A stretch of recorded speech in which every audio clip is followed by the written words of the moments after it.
Right, so here is the app. Of course, the Technic Control Plus scheme is in different sets. So you have the 4x4 Extreme, the Liber R9800, which I did also review on Beyond the Brick. You can check it out on the channel as well. And this is the rally car, so let's connect. I think it's gonna prompt us to get to engage the hub on the car. Okay, app is loaded, so we can engage the hub on the car. You can see it's blinking. I hope it's gonna connect. Connecting, there you go, success. I think we got it in. I'm gonna bump the sound a bit so you can hear this, actually the sound of the engine playing. Swipe left for gyro control. Cool, so rotate your device to steer the model. This is the gyro operation, so you can see I'm flipping the car, the phone and the wheels are turning, which is pretty cool. So you can have this like gyro functionality. And you have the pedals, so this is front and rear. It's kind of cool how responsive this is, and like it accelerates in this smooth fashion, so it's not getting the full power immediately, but if you press longer it accelerates faster. I'm gonna try not to get it off the table, hopefully. Whoop. Okay. And the cool thing, you also have the manual transmission, so you have paddle shifters actually. Whoa. Whoa. And there it goes. I think it's alright. I think it didn't crash. Hold on.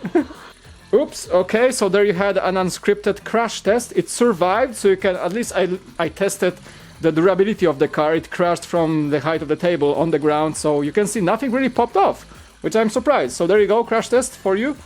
There's even a handbrake. I guess when you launch the car, it really stops. Yeah, you can stop it, which I should have known before that crash. It's cool. And I really like that switch between manual and automatic transmission, so you can really control it as you wish. And here's the second mode of controlling the car, not gyro related, but just manual operation. So you have the steering wheel actually on the left side of the screen, and the power and reverse on automatic transmission on the right side of the screen. Plus you can switch to manual, which is like go reverse or go slow, go fast, go faster, stop, and handbrake on this side. Alright, but you know, I have a small table. Basically, there is no way to test it on the table, so how about we take this thing outside and test it in some real world conditions.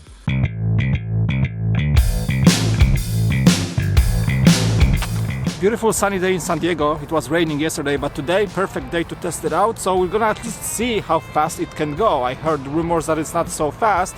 I charged the batteries fully, it's fully packed. Let's try it out.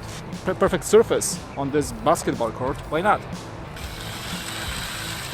It doesn't feel fast. Let's see.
See, the car doesn't feel really fast. I push the power all the way up and all it does is this.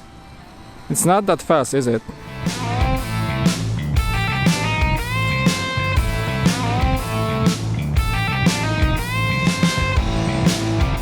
So one more thing this app has are those challenges. So you can tap challenge, get a training center. I didn't even try it yet.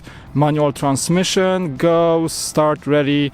Okay, so the car is there, you can see, and now I'm like virtually driving against other drivers. So, okay, come on, turn. No, I lost. Okay, I'm terrible at this. Oh, there you go. Go right, go straight, and I finished the race, and I think I was terrible. I gotta say, it doesn't look that bad in the morning sunlight. Actually, that good light always helps, huh? Okay, that's it for the testing, I guess. There are some other challenges you can do in the training track. For me, I like the responsiveness of the car. I don't like the speed. It feels slow. I think the Batmobile was way faster, more of an action vehicle. This should be faster. It's a stick car overall. I guess maybe just add more powerful motors or something. Well, for me, kind of disappointed with the speed. Back to you, Chuck. Back to the studio.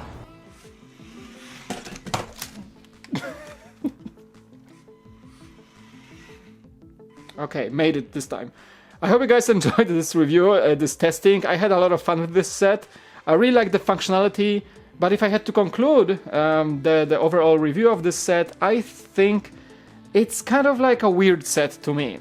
First of all, I'm a big Top Gear fan. I'm a big Top Gear fan of the era of Clarkson, Hammond and May trio. Those guys got me hooked to the show through the entire years of seasons, and now I'm religiously watching the Grand Tour with them. This set, the only connection that this set has to Top Gear really is the Stig branding. And it feels like the car was designed first and then the Stig was added on top of it after some sort of a deal with the BBC was made. At least that's how I feel, a Top Gear fan. That being said, this set does not really appeal to me that much. First of all, there's a lot of Stig branding. I love the figure of Stig. He was like this crazy persona on Top Gear. I loved his like weirdness and being silent and driving all these cool cars. But at the same time, Stig wasn't really driving rally cars that much. He usually was seen driving anything they reviewed on the test track, you know, hypercars, normal cars, whatever, but it wasn't really specifically a rally car. So that's why it kind of conflicts inside of me why this set is a rally car and it's connected to Stig. So that's one thing. And you know, this set would be more appealing if they somehow made maybe a Grand Tour set and made the actual connection with the trio of Hammond, Clarkson and May, and maybe added some minifigures, which would be a precedent in a Technic set, of course, but I don't know, I'm just thinking at this point. And maybe if they wanted to stick with Stig, why don't just do a real cool Easter egg and add one of those old Technic figures with a Stig helmet on it to go with the set? That would be a cool selling point, along with some plaque saying Stig, somebody's messaging me right now, with Stig in it and some plaque like UCS set or something like that. You know, there could have been a few other cool things that they could have made to hit the target audience of, I guess, current Top Gear fans of the BBC show, which I'm not one of. I'm the old school fan, and I don't really like the new format of the show. So I don't know what they were trying to do here, but here is my take on it. And I'm not necessarily like on that, give me that set side.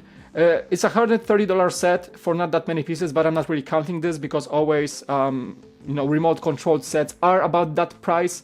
However, the Batmobile was cheaper. It was like $100, the up-controlled Batmobile, and it looked worse, but it had pretty much the same functionality.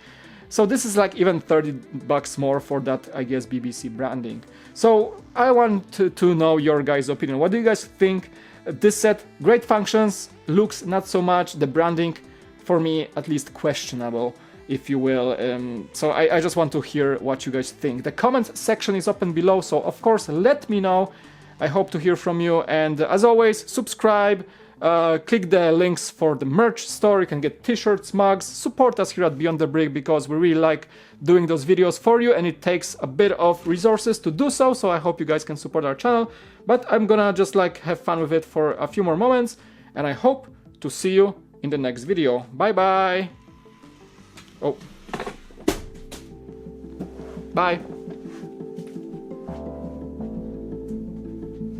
Well, it survived. Pretty good set.